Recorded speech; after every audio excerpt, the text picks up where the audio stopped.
We live in a society, especially if you have a lot of education, where reasoning is almost exclusively the mental faculty we use to do everything. We accumulate knowledge, we apply knowledge, we extend knowledge, and we use reasoning to do a lot of that. But we're given another mental faculty, which is called imagination. And in our imagination, we can foresee much better worlds than the one we live in.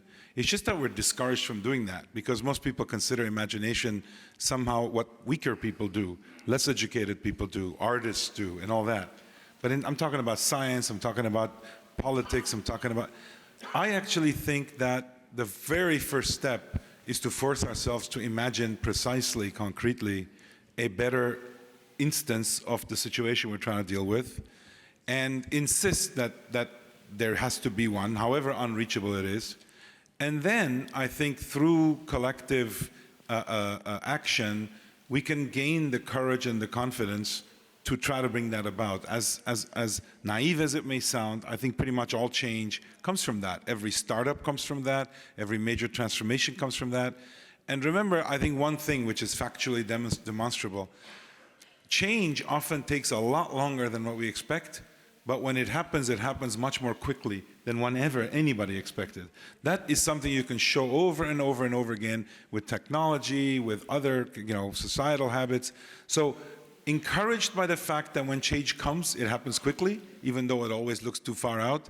Encouraged by the faculty we have to imagine, to communicate, to gain some consensus.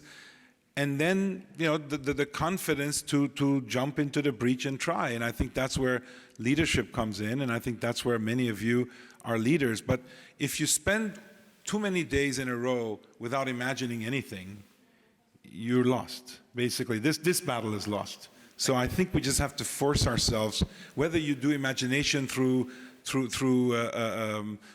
prayer, whether you do imagination through meditation, whether you do imagination by telling each other stories or writing fiction, it is so underutilized as a way to deal with. There are books written on the fact that most prisoners, long-term prisoners who survive because they actually end up using their imagination to imagine the day they're out. Nelson Mandela has famously spoke about that.